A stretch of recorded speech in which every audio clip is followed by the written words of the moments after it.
Cartoons. Guys ये एक ऐसा वर्ड है ना जो हमारे बचपन को यादगार बनाने में सबसे बड़ा रोल निभाता है। इसके बिना बचपन ऐसा लगता है जैसे आयरन मैन बिना मार्वल, मूछो बिना जेठालाल और आलू बिना समोसा। खैर बचपन में हमने न जाने कितने ही कार्टून्स देखे होंगे, मगर उनमें से कुछ ही ऐसे कार्टून शोज होते हैं जो हमारे दिलो दिमाग पर अपनी छाप छोड़ पाते हैं। वाओ मैन, कार्टून्स भी क्या नॉस्टैल्जिक फीलिंग देते हैं। तो गाइस आज हम बचपन की इसी नॉस्टैल्जिक फीलिंग को महसूस करने के लिए आपके लिए कुछ ऐसे ही पॉपुलर कार्टून्स के लास्ट एपिसोड को लाए हैं जिनके लास्ट एपिसोड को आज तक आपने नहीं देखा होगा। पर मैन, अगर आपको भी डोरेमोन, शिनचैन जैसे जापानीज कार्टून देखना पसंद है तो आपने इस अमेजिंग कार्टून को भी जरूर देखा होगा। बात करें अगर इसके क्रिएटर की, तो इस कार्टून के क्रिएटर फुजिको एफ फुजियो हैं और जिन्होंने ही कितरेत्सु, निंजा हथौड़ी और डोरेमोन जैसे पॉपुलर कार्टून शोज को क्रिएट किया है और जिन्हीं की वजह से आपको बचपन में मीठी यादों के साथ पापा के पावरफुल घूंसे भी मिले हैं।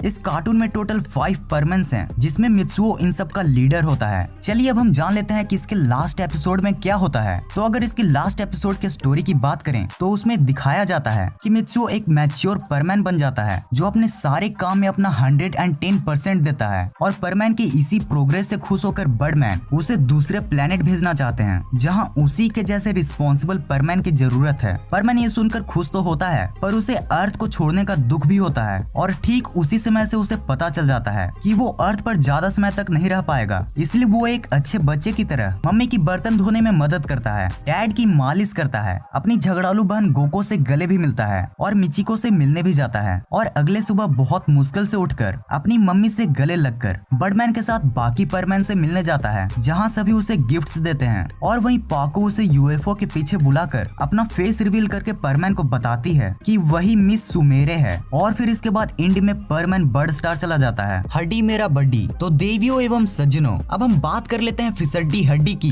जो घनचक्कर बिल्लू और नाकलेस प्रीति के साथ हमें हड्डी मेरे बड्डी शो में देखने को मिलते थे। वैसे आपको ये जरूर जान लेना चाहिए कि ये एक American show the grim adventure of Billy and Mandy है जिसमें इन तीनों का नाम बिल्ली, मैंडी और ग्रीम रीपर होता है। ये कॉमेडी कार्टून सबसे पहले 1995 में मैक्सवेल एटम्स ने बनाया था, वो भी बस एक यूनिवर्सिटी प्रोजेक्ट के रूप में। इस कार्टून के न्यू एपिसोड्स सिर्फ सीजन 6 तक ही बन पाए थे जिसे साल 2008 तक बनाया गया था। अब चलिए अब हम इस अस्टोनिशिंग कार्टून के लास्ट एपिसोड को जान लेते हैं। तो इसका लास्ट एपिसोड है अंडरफिस्ट हैलोवीन बास, जिसमें बहुत से लिविंग कैंडी क्रिएचर्स अंडरवर्ल्ड से आकर सिटी पर अटैक कर देते हैं जिसे डिफेंड करने के लिए हमारे सुपर हीरोज। अब भाई हम इस नक खजूरे को तो सुपर हीरो नहीं कर सकते, बाय द वे ये सच में बहुत फनी कैरेक्टर था। तो हमारे सुपर हीरोज इनसे साइंटिस्ट बनकर मुकाबला करते हैं जिसमें ये लास्टली जीत भी जाते हैं। और सबसे इंटरेस्टिंग बात तो ये है कि इस एपिसोड के लास्ट सीन में मैंडी यानी कि प्रीति प्रेसिडेंट भी बन जाती है जो लोगों को तबाह करने की जगह उनकी सेवा करती है। शिनचैन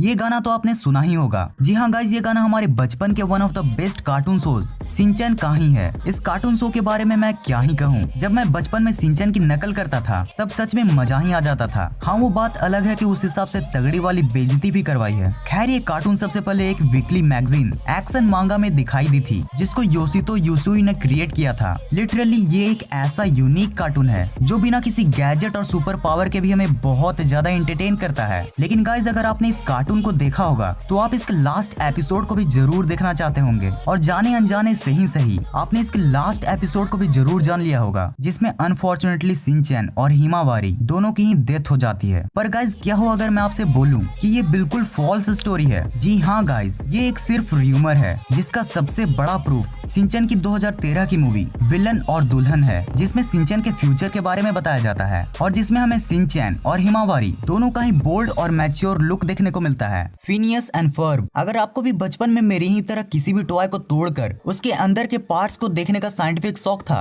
तो आपने भी कभी न कभी इस अमेजिंग साईफाई बेस्ड कार्टून को तो जरूर देखा ही होगा जिसमें दो जीनियस किड्स फिनियस और फर्ब हर दिन कोई न कोई न्यू गैजेट्स बनाते रहते थे। अब इसमें तो कोई शक नहीं कि बचपन में ही हमें से कईयों ने सिर्फ इसी कार्टून को देखकर अपनी तेज धूप वाली गर्मी की छुट्टियां बिताई हैं। तो गाइज अब हम चलिए जान लेते हैं इसके लास्ट एपिसोड की स्पेशल स्टोरी को। तो इसकी सेटिस्फाइंग एंडिंग हमें हमें दिखाई जाती है एक्ट योर एज के एपिसोड में, जिसमें हमें सारे कैरेक्टर्स का मैच्योर लुक देखने को मिलता है और जिसमें लास्टली फिनियस इसाबेला को कन्फेस भी करता है और दोनों मिलकर ट्राई स्टेट के एक ही कॉलेज में एडमिशन भी लेते हैं। बात करें अगर फर्ब की, तो वो भी कॉलेज लाइफ में निशा के साथ इंगेज्ड हो जाता है और लास्टली दोनों ही अपने कॉलेज लाइफ में बिजी हो जाते हैं। मेरे ख्याल से इस स्टनिंग कार्टून की इससे बेहतरीन एंडिंग नहीं हो सकती थी। सो लास्टली ये मानना ही होगा कि डैन पोवर मायर ने इस कार्टून की काफी अच्छी एंडिंग की है। अच्छा, कमेंट सेक्शन में मुझे ये जरूर बताना कि फिनियस की शक्ल किससे ज्यादा मिलती है, विदेशी नाचो से या फिर हमारे देसी पराठों से। डोरेमोन। फाइनली चलिए अब हम बात करते हैं हमारे प्यारे रकून कैट यानी कि डोरेमोन की। ये एक जापानीज कार्टून है जो फुजिको फुजियोस द्वारा 1969 में क्रिएट की गई थी। इसमें मेनली 5 कैरेक्टर्स हैं,